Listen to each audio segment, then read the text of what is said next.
कि कोई भी युग, कोई मनुष्य, अगर मानो तो 4 युग हैं। हम जी रहे हैं कलयुग में, पर ऐसा नहीं है कि कलयुग में सारे कलयुगी ही हैं। आपका मन जैसा है, आप उस युग में जी रहे हो। युग में क्या करना पड़ता था? बहुत तपस्या करनी पड़ती थी, यज्ञ अनुष्ठान करने पड़ते थे। हजारों हजारों वर्षों तक लोगों ने तपस्या की। राक्षसों ने भी तपस्या की तो हजारों वर्ष की, तब जाकर ब्रह्मा जी और ठाकुर जी के दर्शन हुए। बट कलयुग में श्री ठाकुर जी ने कहा है कि कलयुग केवल नाम आधार है। कलयुग में सिर्फ भगवान का नाम लेना है और मुक्ति पा लेनी है महाराज।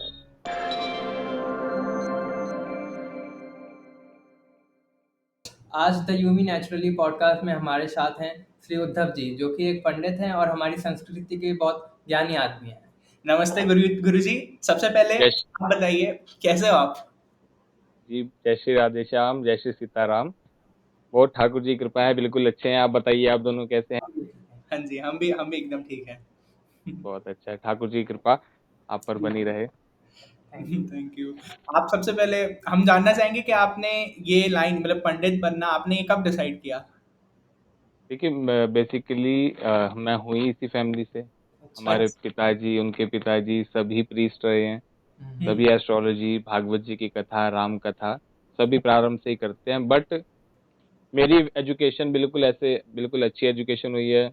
अच्छे स्कूल से हुई है, सीबीएसई से ही हुई है। अच्छा। एजुकेशन के बाद 12th करने के बाद मैंने ग्रेजुएशन की, एमकॉम की। बट सडनली 2018 में, 2018 में हमारे पिताजी कनाडा गए भागवत जी की कथा करने। अच्छा, कनाडा। टोरंटो, ओंटारियो में, वैंकूवर में। तो वहां जब कथा हुई तो पीछे मैं उनके ऑफिस में जाता था। अच्छा। अब मैं जाकर देखता था, इतनी बड़ी लाइब्रेरी है हमारे पिताजी की, उसमें ऑफिस में इतने सारे ग्रंथ हैं कि हमने आज तक नाम भी नहीं सुने। तो उन सारे ग्रंथ में जाकर मैंने देखा कि सबसे ऊपर एक बड़ी सी इतनी मोटी बुक हमने आज तक अपनी मैथ्स की, केमिस्ट्री, अकाउंट्स की कोई नहीं पढ़ी। सही बात है। मतलब रुचि ही नहीं आती थी। हम्म। तो एक इतनी मोटी और पुराना एक ग्रंथ रखा था, तो वो मैंने खोला तो रामचरितमानस था। अच्छा। तो हाँ, मन में इच्छा हुई कि पढूं।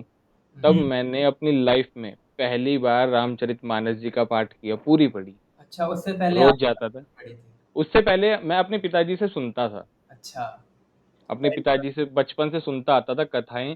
बट खुद पढ़ी पहली बार, प्रूफ पहली बार मैंने देखा अपनी आंखों से कि कैसे है सब कुछ।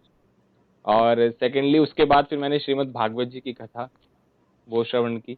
तो ये लाइन तब बनी, मुझे लगता है कि राम जी ने ही कुछ ऐसी कृपा की कि 2018 में मेरे पिताजी बाहर गए, मैं उनके ऑफिस में गया तो मेरा मन हुआ पढ़ के देखते हैं। तब रुचि आई मन में कि कितनी अच्छी बात है और दुनिया को पता नहीं है, दुनिया को बताने वाली बात है। तब सही मन बात में आया था। है जी। हाँ जी। हाँ, तो कलयुग की बात करते हैं। कलयुग कितने साल का है और ये कब शुरू हुआ है, मतलब, और इस समय को घोर कलयुग क्यों कहते हैं? अभी घोर कलयुग नहीं है, इस समय को घोर कलयुग कहना वो तो हम मजाक में कह देते हैं कि घोर कलयुग आ गया, घोर कलयुग आ गया। तो कुछ बात हो गई कि घोर कलयुग है, नहीं, अभी घोर कलयुग नहीं है। अभी हम इस प्रकार से मान लो कि 2 युग मिल रहे हैं। अच्छा। द्वापर द्वापर खत्म हुआ, उसके बाद कलयुग। ये संध्यांश का समय माना जाएगा, क्योंकि अभी घोर कलयुग नहीं है। घोर कलयुग में जो बतलाया गया है वो इतना बुरा बताया गया है। पहले तो आपको बता दूं, 4 युग होते हैं। हाँ जी। हाँ जी। सतयुग, त्रेता, द्वापर और कलयुग। ओके। द्वापर 8,64,000 वर्ष का, उसके बाद 4,32,000 वर्ष का कलयुग। कलयुग। द्वापर के अंत में भगवान श्री कृष्ण का अवतार हुआ। अच्छा। श्री ठाकुर जी ने ब्रजमंडल में अवतार लिया, कंस का उद्धार किया, अनेक लीलाएं की, कुरुक्षेत्र में लीला की। तो जब श्री ठाकुर जी ने अपना देह त्याग करके निज स्थान गमन किया, गोलोक श्री ठाकुर जी पधारे। वापस जहां से आए थे ठाकुर जी, अपने एक छाया रूप में तो हमारी पृथ्वी पर ही हैं और उसी मूल रूप में गोलोक में है। तो जब श्री ठाकुर जी गए तो भगवान के एक सखा थे उद्धव जी। अच्छा। हमारा नाम भी उद्धव ही है। हाँ। तो भगवान के एक सखा थे और यादवों के मंत्री थे उद्धव जी महाराज। अच्छा। तो उद्धव जी भगवान से कहते कि प्रभु अब आप जा रहे हो, अब हम कैसे रहेंगे? तब भगवान ने उद्धव को कहा था कि उद्धव, आज से 7वें दिन ये द्वारिकापुरी जो है वह जलमग्न हो जाएगी, जल में डूब जाएगी। अच्छा। भगवान जैसे ही पधारे अपने धाम में यह लीला पूरी करके, तो ठीक 7वें दिन सारी द्वारिका नगरी जल में डूब गई और भगवान ने कहा तब से कलयुग इस धरती पर प्रारंभ हो जाएगा। तो तब जब भगवान श्री कृष्ण ने अपना लीला पूरी की, अपनी निज स्थान गमन किया, अपने लोक में गए, तो ठाकुर जी के रहते रहते तो था द्वापर युग, ठाकुर जी के जाते ही बिल्कुल कलयुग का होना प्रारंभ हो गया, कलयुग इस धरती पर आ गया। तो इस प्रकार से कलयुग घोर कलयुग नहीं है अभी, बिल्कुल ये मत सोचिए घोर कलयुग है। घोर कलयुग होता तो आप इस विषय पर सोच नहीं रहे होते कि रामचरितमानस क्या है। घोर कलयुग होता तो हम भी यहाँ नहीं बैठे होते, तिलक नहीं लगा होता, बहुत मुश्किल होगा घोर कलयुग में। अच्छा। ग्रंथ में लिखा है, यानी गरुड़ पुराण में पढ़ सकते हैं कि किस प्रकार से लोग बुरे कृत्य करेंगे, अन्न जल आदि की कमी हो जाएगी। जितना जल है अभी तो बहुत सारा है, जितना मर्जी वेस्ट करते हैं, बट कलयुग जब आएगा अन्न की कमी हो जाएगी, जल की कमी हो जाएगी, अपने ही घरों में व्यक्तियों के अंदर दुर्वासना आ जाएगी, एक दूसरे के प्रति इतना बैर भाव होगा। तो इस प्रकार से इतना बुरा लिखा है घोर कलयुग कि वो हम वर्णन नहीं कर सकते। बट ये है कि अभी कुछ लोग हैं जो इस समय में भी घोर कलयुग जैसे कृत्य कर रहे हैं। पर एक बात बतलाएं कि कोई भी युग, कोई मनुष्य अगर मानो तो 4 युग हैं, हम जी रहे हैं कलयुग में, पर ऐसा नहीं है कि कलयुग में सारे कलयुगी ही हैं। आपका मन जैसा है आप उस युग में जी रहे हो। क्या बात। आप अब देखो सतयुग में कितने अच्छे अच्छे साधु सन्यासी रहते थे, संत रहते थे, और सतयुग में दो राक्षस भी थे, हिरण्याक्ष और हिरण्यकश्यप। सही बात। हाँ। अब वो ये तो नहीं कह सकते कि कलयुग में पैदा हुआ। बुरे लोग सतयुग में भी थे, बुरे लोग त्रेता में भी थे, रावण, कुंभकर्ण। बुरे लोग द्वापर में भी थे, शिशुपाल, कंस, दंतवक्त्र, दुर्योधन, और बुरे लोग कलयुग में भी हैं। और अच्छे लोग चारों युगों में थे और बुरे लोग भी चारों युगों में हैं। हमारा मन जैसा है। अगर अभी आपके मन में आ जाए कि ठाकुर, जैसे अभी मन में विचार आया कि राम जी के बारे में जाने, कन्हैया के बारे में जाने, तो आप अभी सतयुग में जी रहे हो, आपका मन सतयुग में है। मंदिर में जैसे ही जाओगे, मंदिर में एक एक्सपेरिमेंट करना। हाँ। अगर जैसे कोई हस्बैंड वाइफ है, न्यूली मैरिड है, मंदिर में जैसे एंटर करते हैं ना, तो एक दूसरे की तरफ देखेंगे भी नहीं, ठाकुर जी की तरफ देखते रहेंगे, भले ही दीन दुनिया में कितने भी मन में वासना हो। मंदिर में एंटर करते ही जब घंटी की ध्वनि सुनाई देती है, सामने श्याम सुंदर दिखते हैं, तो मन पवित्र हो जाता है। सही बात है। उसे ही कहते हैं कि आपका मन सतयुग में है, त्रेता में है। पर जो व्यक्ति मंदिर में पूरे विचार रखता है, उसे कह लो कि तो कलयुग में है। जो व्यक्ति भगवान का भजन करने के बाद, भगवान को जानने के बाद भी अपने मन में बुरे विचार रखता है, वो कलयुग में जी रहा है। तो ये सारे युग वैसे तो 4 लिखे हैं, पर हमारे मन के ऊपर डिपेंड करते हैं कि हमारा मन कैसा है। ये बात है। मतलब हमने भी देखा है कि हम जब मंदिर में जाते हैं तो मतलब घंटी बजाने से पहले ही जब हम घुस रहे होते हैं मंदिर में, तो एक बहुत अच्छी सी वो बोलते हैं वाइब, बिल्कुल। जैसे बोलते हैं, वो एनर्जी आने अलग लग जाती है, एक अच्छी एनर्जी आती है। हाँ जी, हाँ जी। हाँ। तो ठाकुर जी को देखते ही मन में एकदम पवित्रता आ जाती है। कलयुग उसी समय छोड़कर चला जाता है। पर जब हम वापस आकर अपनी चप्पल पहनते हैं, और हमने देखा कि चप्पल जहाँ रखी थी या शूज जहाँ उतारे थे, शूज हो गए चोरी, और मन में आ गया गुस्सा, मुंह से निकाल दी गाली कि कौन चोरी करके ले गया, तो कलयुग वापस आ गया। थोड़ी देर के लिए जाता है पर रहता है। सतयुग थोड़ी देर के लिए, त्रेता थोड़ी देर के लिए आता है हमारे। तो कलयुग अभी कितने साल का है?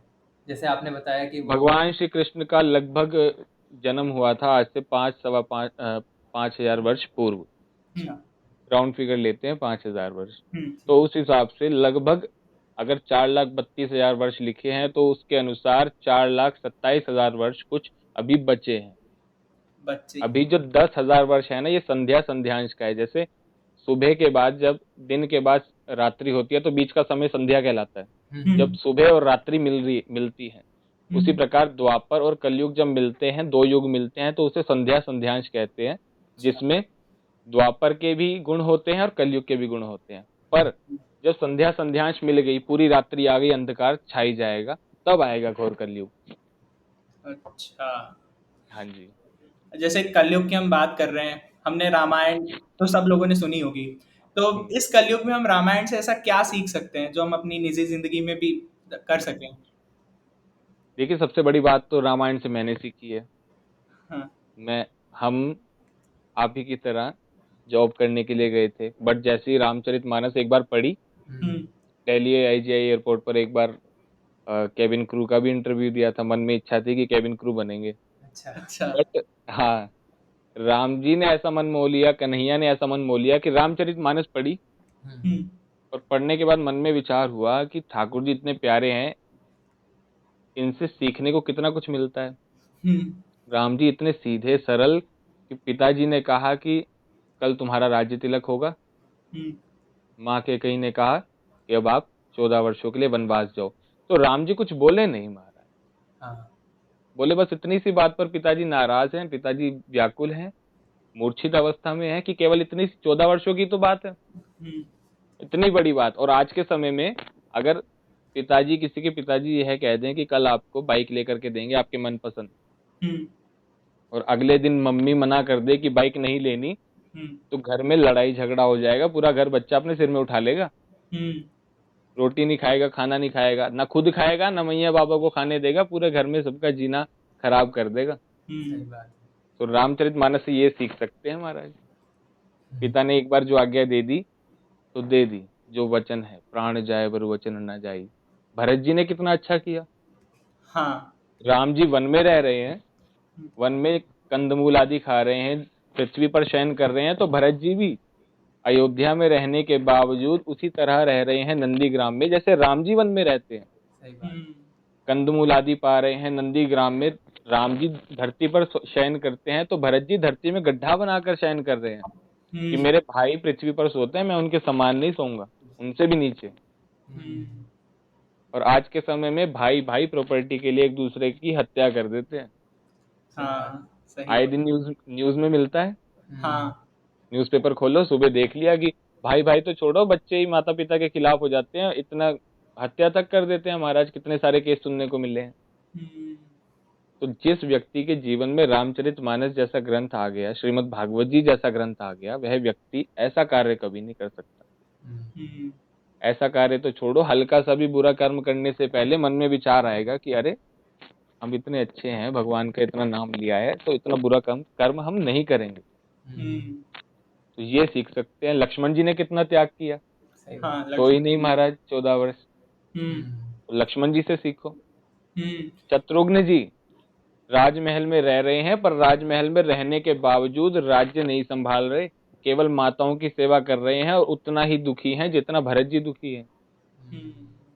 तो एक एक पात्र रामचरितमानस का सिखाता है हमारा। हनुमान जी को कह दिया, हनुमान जी ने देखा कि मेरे प्रभु इस समय कष्ट में है, लक्ष्मण जी को शक्ति लगी है, मूर्छा आई है, तो किसी ने ये नहीं कहा कि तुम चले जाओ, तुम चले जाओ, कैसे जाऊं इतने दूर। सभी को पता था पॉसिबल ही नहीं है इतनी दूर जाना। श्रीलंका से हिमालय आना केवल 2-4 घंटे की ही बात थी, ज्यादा से ज्यादा 5-6 घंटे की। बट हनुमान जी ने ये नहीं कहा कि मैं इतनी दूर से आ नहीं पाऊंगा, आना तो छोड़ो, जा ही नहीं पाऊंगा। हनुमान जी ने कहा कि राम जी आपका नाम लेकर मैं कार्य शुरू कर देता हूँ, बाद में पता चलेगा कि हुआ या नहीं हुआ। वही ठाकुर जी ने गीता में अर्जुन जी को ज्ञान दिया, कर्मण्येवाधिकारस्ते, कि कर्म करना है, भगवान का नाम लेकर शुरू कर देना है हमारा। आज के समय में जैसे किसी ने नया स्टार्टअप करना हो, तो हनुमान जी की तरह सोचो कि कर्म करना है, राम जी का नाम लेके शुरू कर दिया, अब देखा जाएगा कि पूरा होगा या नहीं होगा। नाम राम जी का लिया है तो राम जी की ये हो गई महाराज, राम जी की ड्यूटी हो गई कि राम जी को पूरा करना पड़ेगा। तो ये बात, ये अपने मन में विचार ले आओ, ये सीख सकते हो श्री रामचरितमानस से, श्रीमद् भागवत जी से। काफी कुछ है। तो अब कलयुग का अंत कैसे होगा, मतलब उसके बाद फिर क्या होगा? कलयुग के अंत में तो लिखा है कि इतना चारों तरफ से, पहले तो शेषनाग भगवान जो है, आपको बतला दूं, शेषनाग भगवान के फन के ऊपर पृथ्वी टिकी है। अच्छा। हाँ, जो शेष शैया पर भगवान लेटे हुए हैं, उसी शेष के मस्तक पर पृथ्वी टिकी हुई है।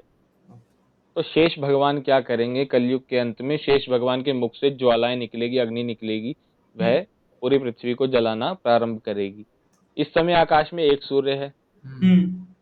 मैं ग्रंथ के आधार पर कह रहा हूं कि ग्रंथों में लिखा है कि उस समय आकाश पर 12 सूर्य होंगे महाराज, 12 सूर्य। 12 सूर्य। एक ही सूर्य जब होता है तो पृथ्वी में अकाल पड़ रहा है, जब 12 सूर्य होंगे तब कैसा होगा। लिखा है कि इंसान धरती में अंडरग्राउंड रहना प्रारंभ करेगा, गड्ढों में रहना प्रारंभ करेगा, क्योंकि बाहर का वातावरण नहीं झेला जाएगा। अब इस बात को या तो ग्रंथों के आधार पर मान लो कि 12 सूर्य दिखेंगे, या यह मान लो कि सूर्य इतना ज्यादा नजदीक आ जाएगा कि 12 सूर्यों के समान अग्नि प्रकट करेगा। समझ गए, सूर्य पृथ्वी से निकट आ जाएगा। हमने जो अपने ग्रंथों में पढ़ा है, श्रीमद् भागवत जी में लिखा है, प्रथम स्कंद में लिखा है कि जब इस कलयुग का अंत निकट होगा तब नारायण एक अवतार लेंगे जिन्हें हम कहेंगे कल की अवतार। कल की अवतार आएंगे। और लिखा है संभल ग्राम में। संभल ग्राम कहाँ पर है? यूपी में है महाराज, उत्तर प्रदेश में। उत्तर प्रदेश में भगवान का एक अवतार होगा। और जो अष्ट चिरंजीवी हैं, अश्वत्थामा बलिर्व्यासो हनुमानश्च विभीषणः, जितने भी अष्ट चिरंजीवी हैं यह सभी कल की भगवान की सहायता करेंगे और सभी मिलकर कलयुग का अंत करेंगे। जितने भी बड़े बड़े टेररिस्ट कह लो महाराज, आज के समय में राक्षस कहना तो गलत है, टेररिस्ट कह लो, दैत्य जो भी होते हैं, इन सब का विध्वंस करेंगे और पुनः सतयुग का प्रारंभ होगा। अच्छा, चिरंजीवी आप एक बार बता सकते हैं किन्हें कहते हैं चिरंजीवी? चिरंजीवी वो होते हैं जो अमर हैं आज भी। जैसे सब 7 चिरंजीवी हैं पर मुख्य 8 हैं। अच्छा, उसमें से एक है हनुमान जी महाराज जो आज भी इस पृथ्वी पर अमर हैं। एक अश्वत्थामा जी हैं। अश्वत्थामा आज भी इस पृथ्वी पर विचरण कर रहे हैं। मणि निकाली थी भगवान ने अश्वत्थामा की, और अश्वत्थामा की यहाँ मस्तक पर एक मणि लगी थी। वो मणि निकली तो रक्त बहने लगा, खून बहने लगा। भगवान ने श्राप दे दिया कि अश्वत्थामा तुमने सोते हुए पांडवों के बच्चों का वध किया है, तुम्हें श्राप मिलता है। तुम कलयुग के अंत तक ऐसे ही तुम्हारे मस्तक से रक्त निकलता रहेगा और तुम दुखी पीड़ा में घूमते रहोगे। पर जब कलयुग का अंत आएगा तुम्हें मोक्ष तब मिलेगा जब तुम कल की भगवान के दर्शन पाओगे। अच्छा, चिरंजीवी वो होता है जो अमर है, जिसकी लंबी आयु है, चिर आयु। कहते हैं ना, किसी बड़े विद्वान के चरण स्पर्श करो तो कहते हैं चिरंजीवी भव। इसीलिए कहते हैं कि बेटा तुम्हारी आयु लंबी हो। तो ऐसा क्यों कहा जाता है कि तुम्हारी आयु लंबी हो? बिकॉज हमने ऐसा पढ़ा गया है कि जो हमारा इंसान का है जीवन, वो सबसे सबसे बुरा माना जाता है। जो आत्मा वो मोक्ष प्राप्त कर लेती है वो बहुत ज्यादा ऐसे स्थिर मानी जाती है। नहीं नहीं नहीं, बल्कि अब देखो, कहते हैं कि 84 लाख योनियां हैं, ठीक है।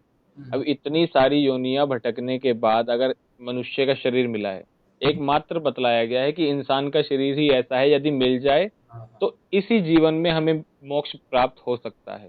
कोई कुत्ता अगर कुत्ता होगा तो मुख से राम नाम नहीं ले पाएगा। कोई हाथी होगा मुख से सीताराम नहीं बोल पाएगा। कोई घोड़ा होगा मुख से राधे राधे नहीं बोल पाएगा। पर इस जीवन में हमें यह अवसर प्राप्त हुआ है कि अब जाकर यदि मुख से अब भी नहीं निकाला भगवान का नाम, तो उसे कहते हैं भगवान की ये तो कलयुग में ही रहेगा महाराज, दोबारा जन्म लेगा, दोबारा मरेगा।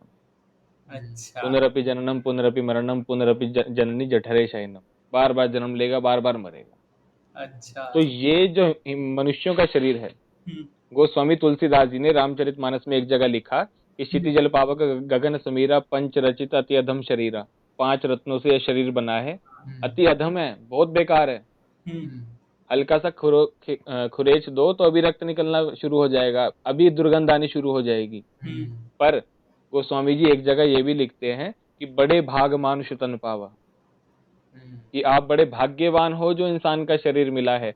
क्यों? अच्छा, क्योंकि हम भगवान जी का नाम, हाँ, क्योंकि भगवान का नाम लेने का अवसर अब मिला है। अब जाकर यदि ठाकुर जी का नाम ले लिया तो मोक्ष मिल सकता है हमारे। जिसको एक बार मोक्ष मिल गया वो वैकुंठ जाता है। लोगों को तो यही डिफरेंस नहीं पता, स्वर्ग जाने में और वैकुंठ जाने में भेद क्या है, मोक्ष में अंतर क्या है हमारा। क्या आप बता सकते हो क्या अंतर है अगर आपको? हाँ, मैं आपको बताता हूँ।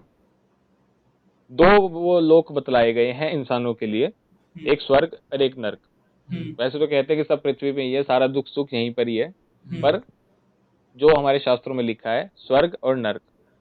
जो व्यक्ति पाप करता है वो नर्क जाएगा, जो पुण्य करता है वो स्वर्ग जाएगा। तो वैकुंठ कौन जाएगा? ये सोचने का विषय है। इतना सारा पुण्य किया, लोगों की सहायता की, प्याऊ लगाए भंडारे किए, गरीबों की मदद की, तो स्वर्ग गया, वैकुंठ नहीं गया। इसका कारण ये है, पापी व्यक्ति तो नरक ही जाएगा, पर पुण्यवान व्यक्ति स्वर्ग में तब तक रहेगा। देखो, हमने जितना पुण्य किया उतने सालों तक या उतने दिनों तक हमें स्वर्ग में रहने का अवसर मिलता है। अच्छा। समझ गए? ऊपर जाकर गरुड़ पुराण में लिखा है, रिकॉर्ड चेक होता है सारा कि व्यक्ति ने कितना पाप और पुण्य किया। जैसे अभी मैक्सिमम 7 स्टार होटल बना है, अब आप स्वर्ग को मान लो, ऐसे मान लो 50 स्टार होटल, तो उस 50 स्टार होटल वह स्वर्ग है। इतना सुख है, इतना सुख है। पर हम होटल में जब जाते हैं तो जितने हमारी जेब में पैसे होते हैं उतने दिन तक रहेंगे, पैसे खत्म तो होटल वाला लात मारकर भगा देता है।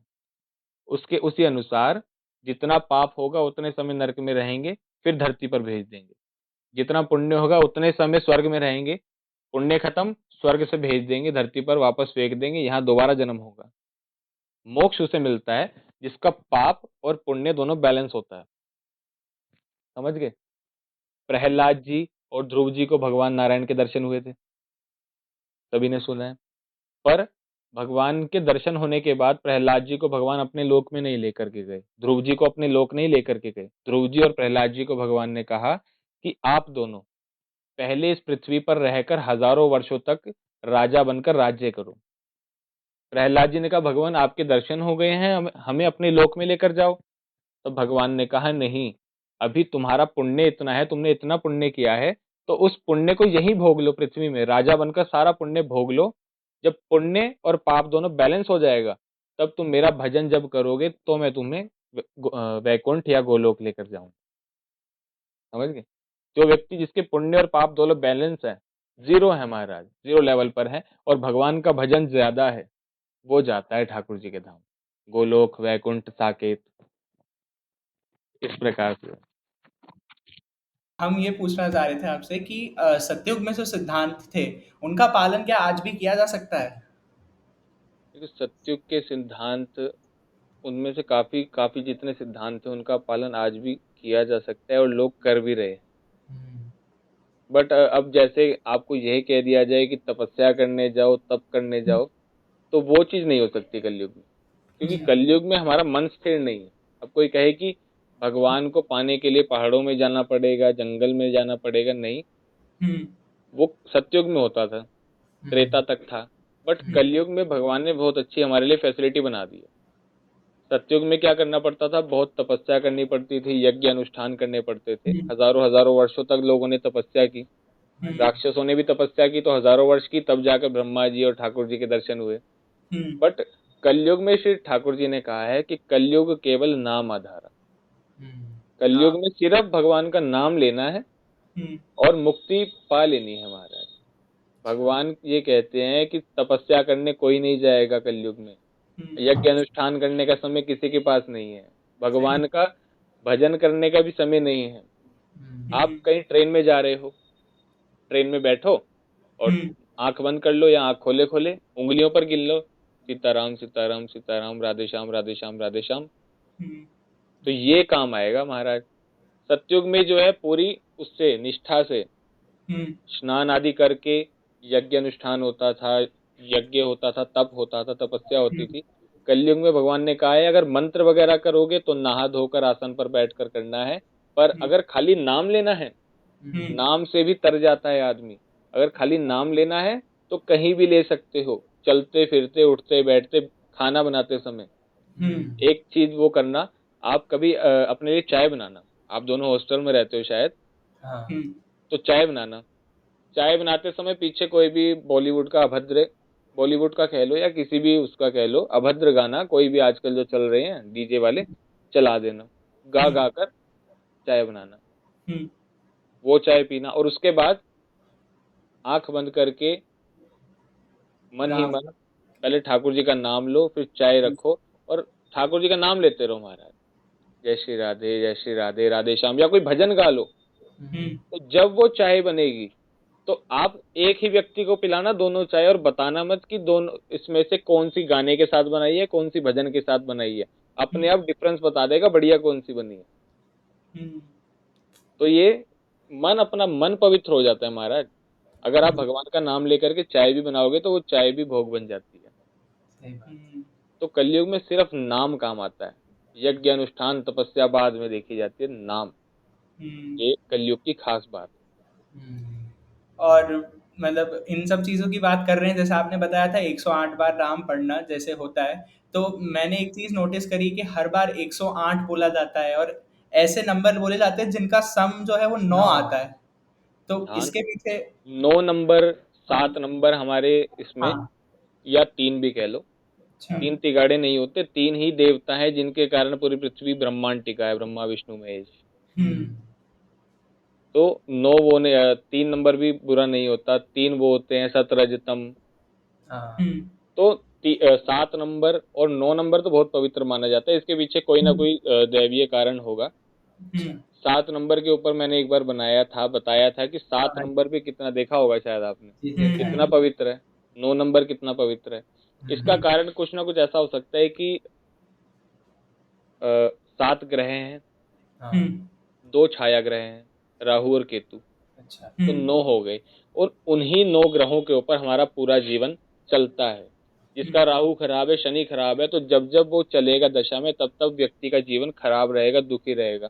गारंटी से कहता हूँ, जो व्यक्ति परेशान चल रहा है उसकी कुंडली दिखवा देना, 100% उसकी कुंडली में कुछ ना कुछ खराबी है, कोई ग्रह खराब चल रहा है। तो 9 नंबर का अर्थ ये हुआ कि 9 ग्रह शांत रहें, हम पर कृपा बनाए रखें, ठीक है, और हमारा जीवन सरलता से सहजता से चले और ठाकुर जी का भजन चले।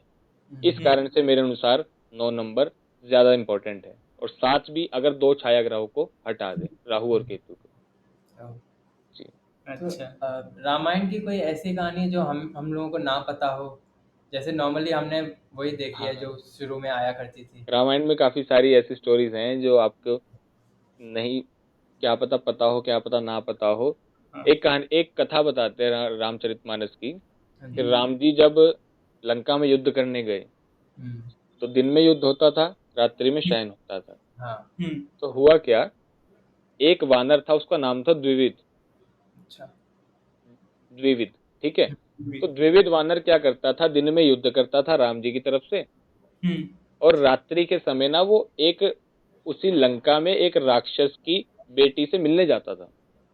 अच्छा द्विविद के मन में उसके प्रति प्रेम जागृत हो गया कि ये भले ही राक्षस है पर इनकी बेटी द्विविद के वो भाग गई। तो राम जी ने देखा कि द्विविद दिन में तो पूरा धर्म से युद्ध करता है, पर रात्रि में जाता है उससे मिलने के लिए। तो राम जी ने कहा कि बेटा, है तो तू हमारा ही सैनिक, हमारी शरणागत है, पर तुझे हम कुछ नहीं कहेंगे। पर राम जी ने ना द्विविद को निकाल दिया अपनी सेना से। अच्छा राम जी ने कहा द्विविद तुम अलग हो जाओ, तुम्हारा उद्धार हम द्वापर में करेंगे जब दूसरा अवतार लेंगे। अच्छा तो जब भगवान श्री कृष्ण का अवतार हुआ, बलराम जी का अवतार हुआ, तो वही द्विविद वानर, उसकी मति इतनी भ्रष्ट हो चुकी थी उस राक्षसी के संग से कि द्विविद जो है धर्म और अधर्म का भेद जानना भूल गया। द्विविद जो है, एक बार बलराम जी सखियों के सहित बैठे थे, तो द्विविद जो वानर है वो वहां पर बलराम जी से युद्ध करने के लिए आया। अच्छा तो बलराम जी कौन है, जो त्रेता में लक्ष्मण जी थे, द्वापर में बलराम जी। तब बलराम जी ने द्विविद को अपने पास बुलाया और अपनी मुष्टिका का हल मूसल का प्रहार करके द्विविद का उद्धार किया था। तब उसका जो दंड था त्रेता का, राम जी ने कहा अभी इसे कुछ नहीं कहना, क्योंकि अभी हम मर्यादा पुरुषोत्तम है, जो शरण में है उसे कुछ नहीं कहना, पर ये द्वापर में हमसे युद्ध करने आएगा तब इसे बताएंगे। तो इस प्रकार से राम जी ने तब उसे मोक्ष दिया। उसी प्रकार एक बार जब राम जी युद्ध कर रहे थे तो जाम्बवंत जी थे एक।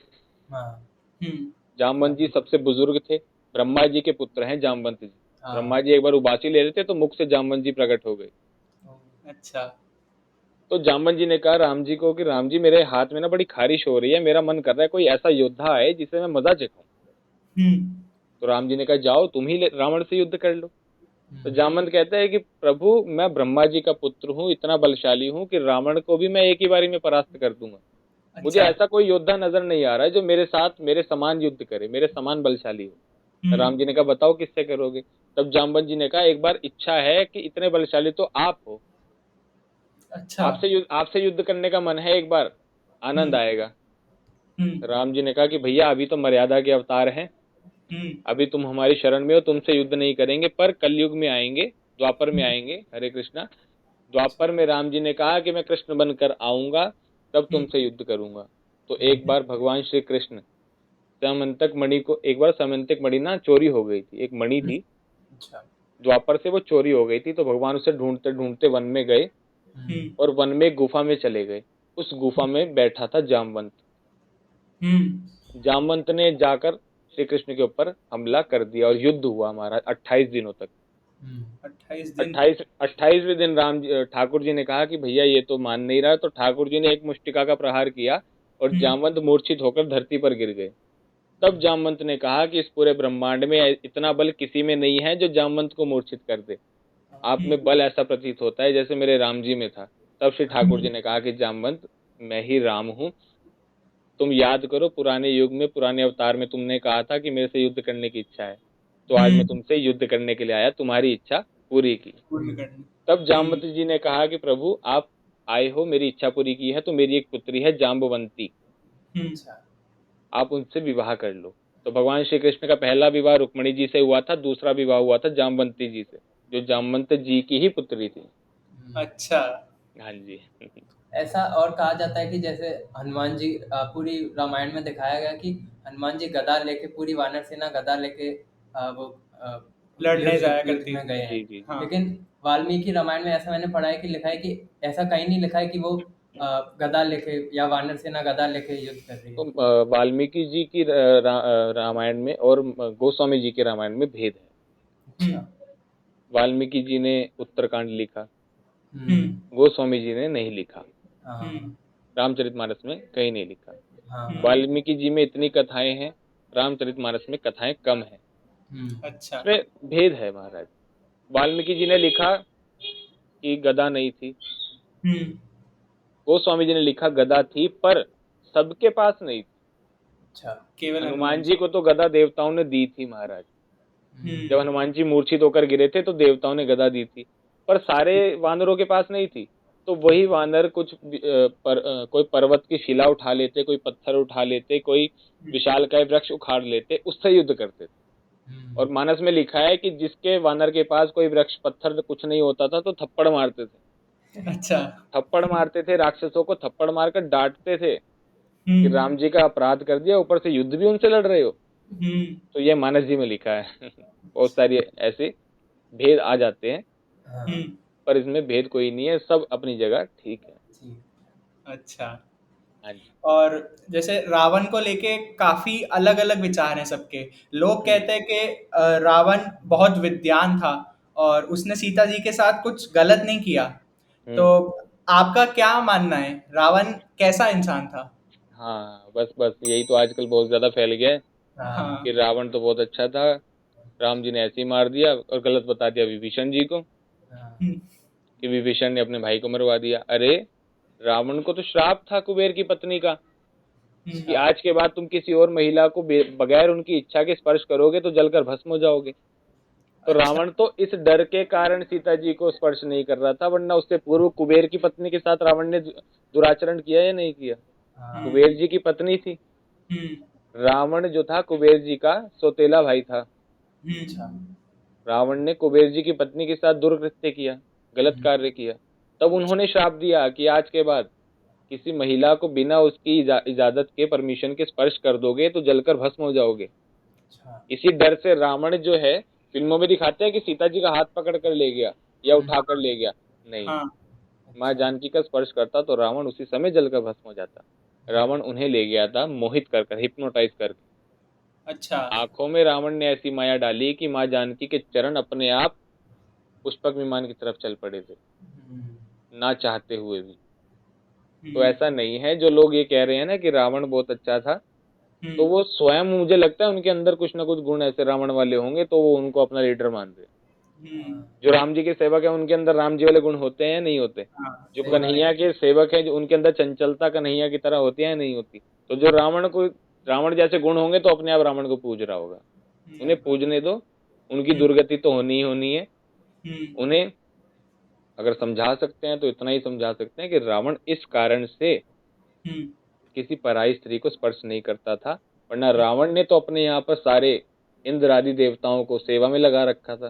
पवन देव को आज्ञा दे रखी थी कि हमारे राज्य में इतना सा तृण मात्र भी तिनका नजर ना आए, हर जगह झाड़ू लगनी चाहिए महाराज, ऐसी हवा चले। अच्छा। इंद्र को आज्ञा दे रखी थी ऐसी बारिश हो कि पोछा लगाने की जरूरत ना पड़े लंका में।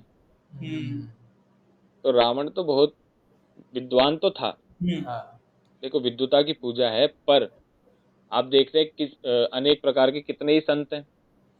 अब कुछ ऐसे भी महापुरुष कह लो या कुछ ही कह लो जो आज जेल में है। बाबा लोग क्यों हैं? भले ही कितने भी बड़े विद्वान थे, गलत कृत्य किया, एक ही गलत कृत्य किया और उसके कारण जेल में।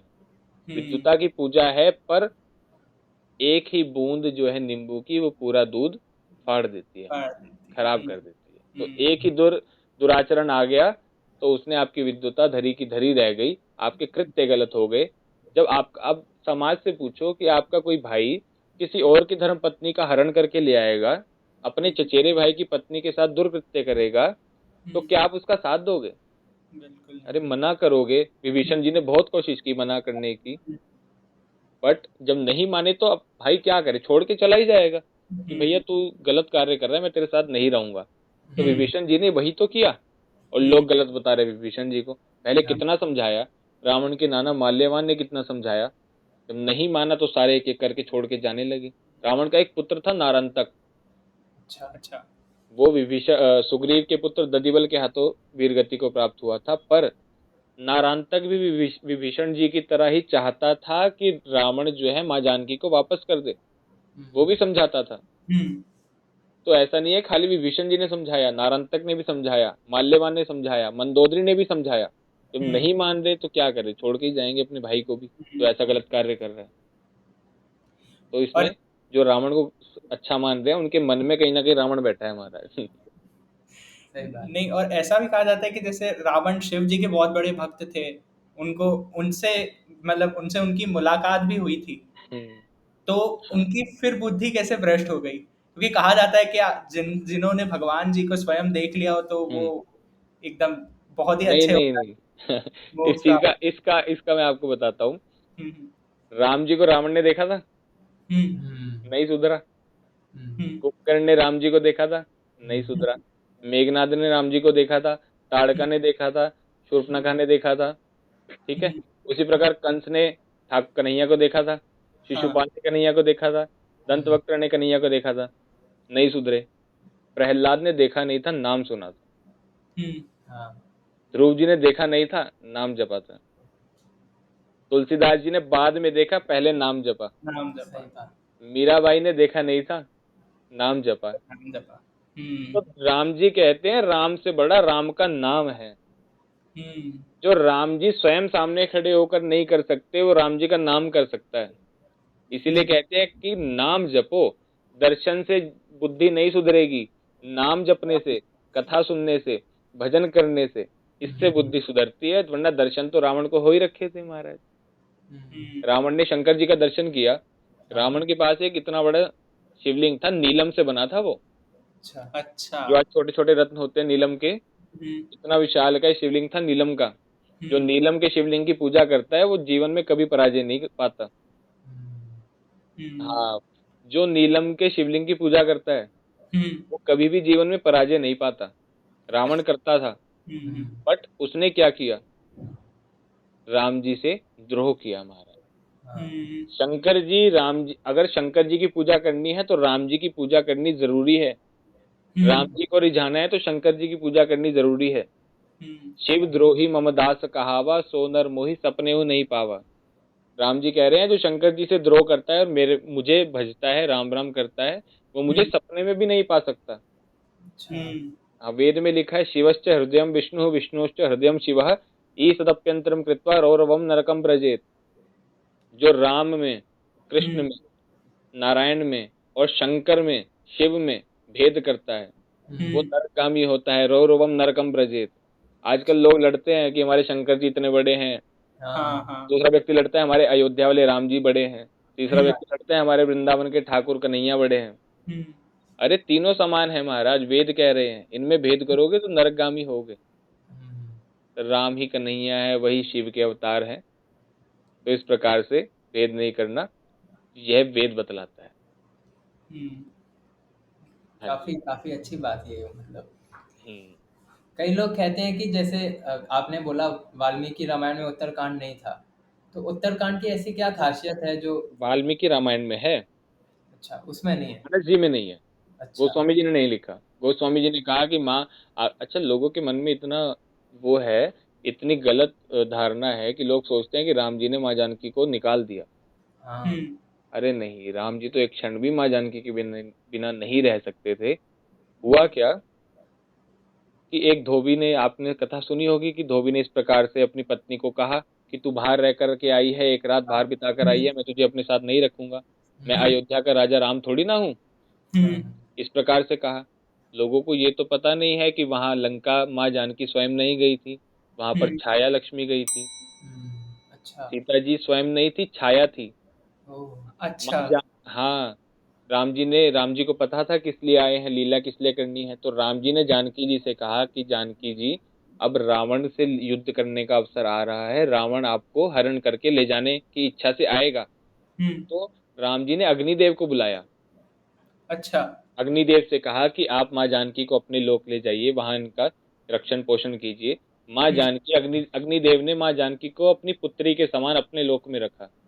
और अच्छा। वहां पर राम जी ने माया से हम्म, अपनी माया रची, और वहां पर एक डुप्लीकेट कह लो आज की लैंग्वेज में, हम्म, माया से एक छाया सीता जी बनाई महाराज। अच्छा। जो अच्छा। लंका गई थी वो छाया सीता जी थी।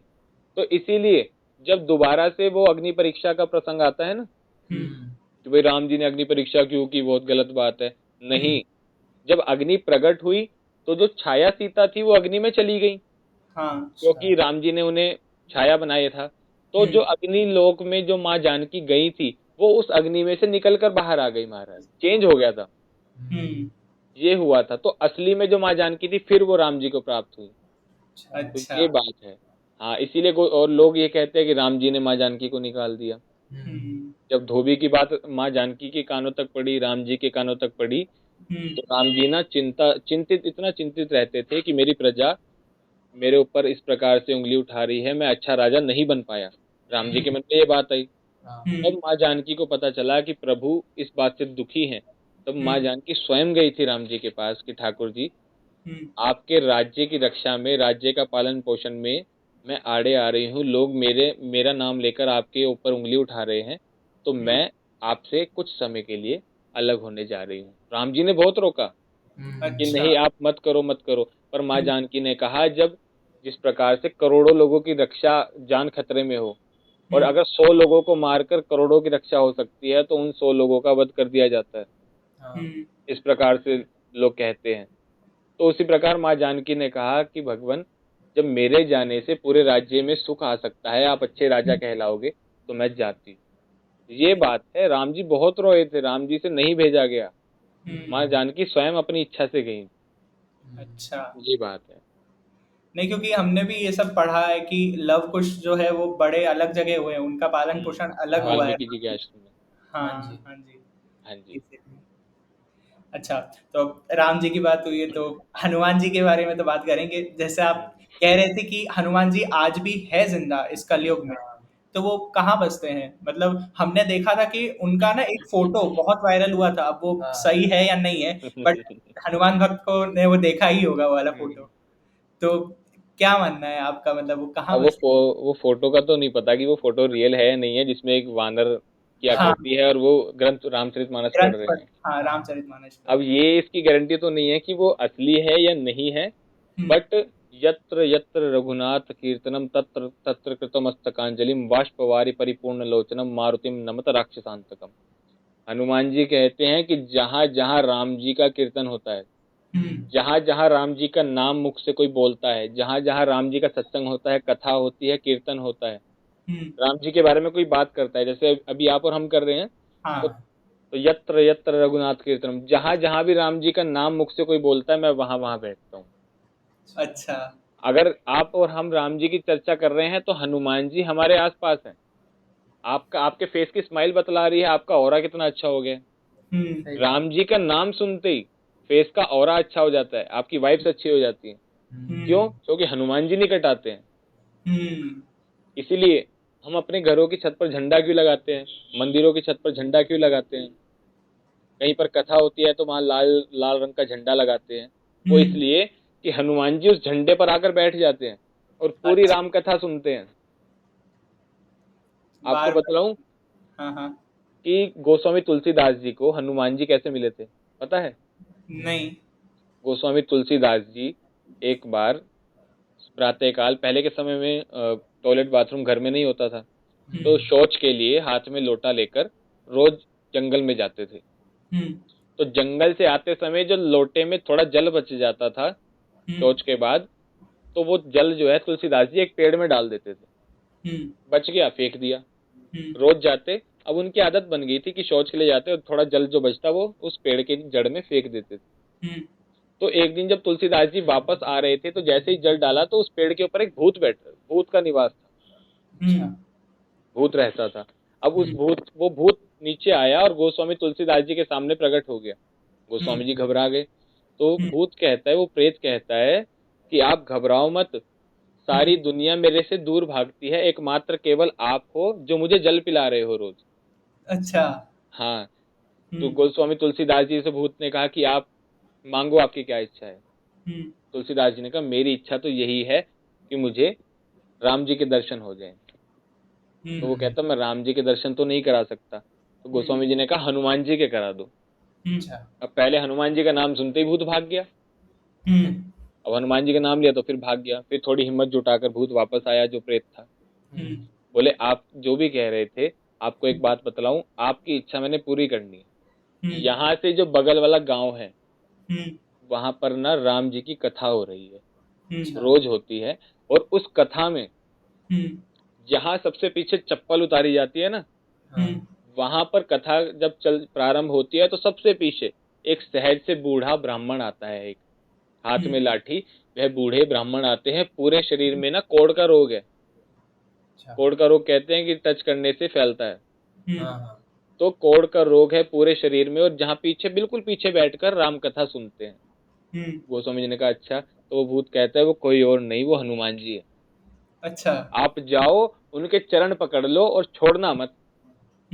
गोस्वामी जी ने ऐसे ही किया। संध्या के समय जैसे ही कथा प्रारंभ हुई तो देख रहे थे पीछे, जहाँ बिल्कुल पीछे, ऐसा नहीं कि राम भक्त हैं सबसे आगे बैठेंगे जैसे आजकल सोसाइटी में, हम तो भैया वीआईपी ट्रीटमेंट चाहिए, नहीं।